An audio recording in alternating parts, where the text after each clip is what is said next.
India TV YouTube channel को subscribe करें और बेल आइकन दबाएं। अब आपको उत्तर प्रदेश में बाढ़ की हैरान करने वाली तस्वीरें दिखाते हैं। 23 जिले बाढ़ में डूबे हुए हैं। गांव के गांव, शहर, हर जगह बाढ़ से तबाही मची है। दरअसल बारिश और डैम से पानी छोड़े जाने की वजह से राज्य की कई नदियां उफान पर हैं। 23 जिलों के 1200 से ज्यादा गांव डूबे हैं। गंगा समेत दूसरी नदियों का वाटर लेवल खतरनाक स्पीड से बढ़ता जा रहा है। वाराणसी, प्रयागराज, हमीरपुर, मिर्जापुर और इटावा समेत कई जिलों में गांव के गांव पानी में डूब गए हैं। हमीरपुर में हालात सबसे ज्यादा खराब है। बेतवा और यमुना नदी का पानी 75 से ज्यादा गांव में आ गया है। प्रयागराज में गंगा और यमुना नदी में 21 लाख क्यूसेक पानी छोड़ा गया है, जिसकी वजह से निचले इलाकों में पानी भर गया है। घरों की पहली मंजिल पूरी तरह से पानी में समा चुकी है। जहां कुछ दिन पहले तक सड़कों पर कारें चलती थी, आज की तस्वीर अगर आप देखें तो हैरान रह जाएंगे, क्योंकि सड़कों पर कारें नहीं बल्कि नाव चल रही हैं। लोग घरों की छत पर या सेकंड फ्लोर पर रह रहे हैं। एनडीआरएफ की टीम लगातार रेस्क्यू ऑपरेशन में जुटी हुई है। पीड़ितों को खाने पीने की सामग्री भी पहुंचाई जा रही है। प्रयागराज का हाल इन तस्वीरों में देखिए। हर जगह सैलाब का कहर है। गंगा और यमुना के किनारे के इलाके डूब चुके हैं। प्रयागराज के निचले इलाकों में एनडीआरएफ की टीम लगातार रेस्क्यू ऑपरेशन में जुटी हुई है। लोगों की मदद की जा रही है, उन्हें वहां से निकाला जा रहा है, राहत सामग्री पहुंचाई जा रही है। प्रयागराज में गंगा किनारे के इलाके डूब चुके हैं। लगभग सभी घरों की पहली मंजिल डूबी हुई है। ऐसे में एनडीआरएफ लगातार मदद में जुटी हुई है। हमारे संवाददाता विशाल प्रताप सिंह ने बाढ़ के बीच से एक एक्सक्लूसिव रिपोर्ट भेजी है, देखिए। हम इस समय प्रयागराज में मौजूद हैं। गंगा किनारे अगर बाढ़ की स्थिति देखी जाए तो वो निश्चित तौर पर बेहद गंभीर है। गंगा किनारे जो इलाके हैं, छोटा बगाड़ा, बड़ा बगाड़ा, सिरोली के, ये पूरी तरीके से आप देख सकते हैं जो घर हैं वो पूरी तरीके से जलमग्न हैं। और यहाँ पर एनडीआरएफ की टीम पहुँच रही है लोगों के लिए पानी की सुविधा लेकर के, खाने के पैकेट्स लेकर के, बिस्किट के पैकेट लेकर के, क्योंकि लोग फिलहाल अपने घरों से निकल के एक जगह से दूसरी जगह जा नहीं सकते हैं। यही वजह है कि एनडीआरएफ और जो एसडीआरएफ की टीम्स हैं वो यहाँ पर मिल करके राहत सामग्री पहुँचा रही हैं आम लोगों तक, ताकि लोगों तक किसी तरीके से वो चीज़ें पहुंच सकें जिनकी असल में ज़रूरत है।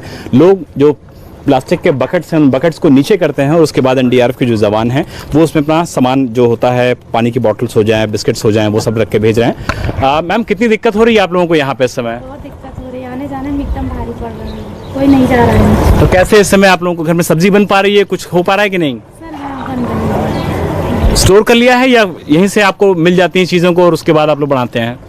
मिल तो नहीं रही है, स्टोर करके रखे थे। आप लोग बताइए भैया, किस तरीके से काम चल रहा है? स्टोर नहीं हुआ, लेके आते हैं बाहर से। पानी वगैरह आप लोगों को यहीं से मिल रहा है या कोई और तरीका भी है? यहीं से मिल रहा है। एनडीआरएफ की टीम लगातार आती है आप लोगों का हालचाल लेने के लिए? और नीचे उतरने के बारे में कुछ सोचते हैं कि नीचे उतरेंगे, कब आगे जाएंगे? पानी में हल्के जाया जाता है। कितने दिन से बाढ़ आई हुई है यहाँ पे? लगभग 4-5 दिनों से। और बेटा, पढ़ाई की क्या स्थिति है? लाइट आ रही है कि नहीं आ रही इस समय? एक हफ्ते से ज्यादा हो गई कटेगी। तो कैसे पढ़ाई हो रही है बेटा? नहीं हो रही, नहीं हो पा रही है। आप बेटा बताओगे? आप कुछ बता रहे थे, पढ़ाई कैसे हो रही है? जब तक गुजार रहते तब तक पढ़ाई हो जाती है, रात को तो बिल्कुल पढ़ाई नहीं हो पाती। बस यही। कब से लाइट नहीं आ रही बेटा? एक हफ्ते तो हुई है। एक हफ्ते के आसपास हो गया लाइट नहीं आ रही है। तो एक हफ्ते के करीब हो गए हैं, लाइट नहीं आ पा रही है फिलहाल। और जो लोग हैं देखिए यहाँ पर इंतज़ार करते हैं कि एनडीआरएफ की जो टीम्स हैं वो यहाँ पर पहुँचे, बातचीत हो उनसे और निश्चित तौर पर जो राहत सामग्री है वो राहत सामग्री लिया जाए। सर दिनकर त्रिपाठी जी, कितनी दिक्कत होती है लोगों को और निश्चित तौर पर आप लोग दिन भर किस तरीके से चीज़ों को अंजाम दे रहे हैं? नहीं, बिल्कुल पिछले 4-5 दिनों से लोगों को तो दिक्कत का सामना करना ही पड़ रहा है, क्योंकि जो इनका ग्राउंड फ्लोर है वो पूरी तरह से डूब गया है और ये लोग फर्स्ट फ्लोर और सेकंड फ्लोर पे अपना आशियाना जमाए हैं अभी। प्रयागराज में एनडीआरएफ की टीम लगातार मदद कर रही है। खाने पीने के सामान को लगातार लोगों तक पहुंचाया जा रहा है। एनडीआरएफ की टीम बकायदा अनाउंस करके लोगों को मदद का सामान पहुंचा रही है। इसमें कोई है ऊपर? पानी चाहिए अगर किसी को तो? बकेट है?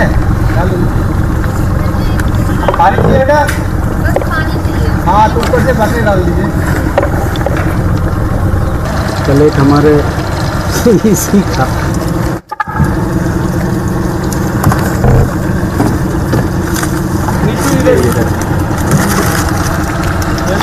अब जो हम नाव पे हैं इस समय पता नहीं कहाँ निकल जाए।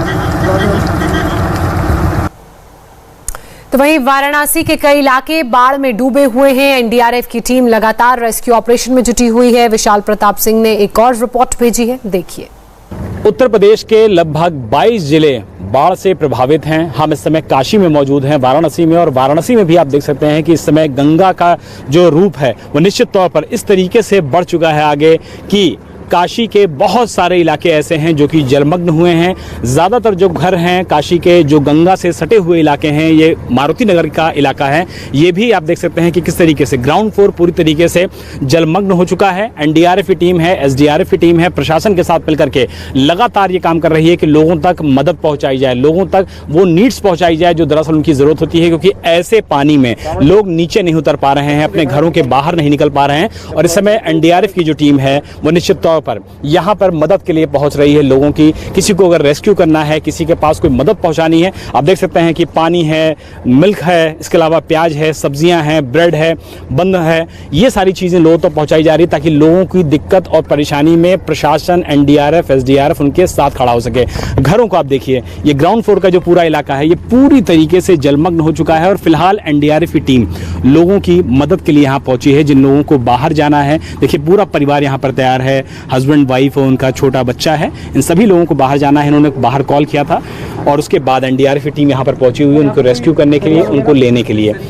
और ये देखिए यहाँ पर बातचीत की जा रही है ताकि लोगों को जो परेशानी हो रही है, दिक्कत हो रही है, वो कम से कम हो। फिलहाल यहाँ पर प्रशासन की टीम एनडीआरएफ के साथ पहुँच गई है लोगों के रेस्क्यू के लिए, क्योंकि इनको यहाँ से रेस्क्यू किया जाना है, दूसरी यहाँ लेकर के जाना है। घरों के बाहर जिस तरीके का पानी है, 6-6 फुट का पानी भरा हुआ है, तो निश्चित तौर पर लोगों को दिक्कत हो रही है, परेशानी हो रही है। और ये कहा जा रहा है कि गंगा में पानी जो है वो फिलहाल स्टैग्नेंट जरूर हुआ है, लेकिन अभी गंगा का लेवल इतना ज़्यादा डाउन नहीं हुआ है, इतना ज़्यादा कम नहीं हुआ है कि लोगों की जो परेशानी है वो खत्म हो सके। इन तस्वीरों के बीच इस वक्त की बड़ी खबर भी आपको बता दें। आज मुख्यमंत्री योगी आदित्यनाथ ने गाजीपुर और बलिया का दौरा किया है। सीएम योगी गाजीपुर और बलिया के बाढ़ प्रभावित इलाकों में गए और वहां का हाल जाना। इसके साथ ही वो बाढ़ पीड़ित लोगों की मदद भी करते नजर आए। राहत सामग्री भी उन्होंने यहां पर बांटी। सीएम योगी लगातार एक्शन मोड में हैं। उन्होंने गाजीपुर और बलिया के बाढ़ प्रभावित इलाकों का दौरा किया है। कल योगी वाराणसी गए थे, जहां उन्होंने बोट से प्रभावित इलाकों का दौरा किया। उससे पहले सीएम योगी ने जालौन, इटावा, हमीरपुर और औरैया का हवाई सर्वे किया था। यूपी सरकार की तरफ से बाढ़ प्रभावित इलाकों में करीब 1000 रिफिल कैंप बनाए गए हैं। बाढ़ में फंसे लोगों को सुरक्षित जगहों तक पहुंचाने और उन तक राहत सामग्री पहुंचाने के लिए कुल 1500 बोट्स का इस्तेमाल किया जा रहा है। आज मैं स्वयं यहाँ पर गाजीपुर जनपद में आया हूँ। गंगा जी के तटवर्ती क्षेत्रों में बाढ़ के कारण लगभग 32 राजस्व गांव प्रभावित हुए हैं। लगभग 1.5 लाख की आबादी कम और ज़्यादा इससे प्रभावित हुई है।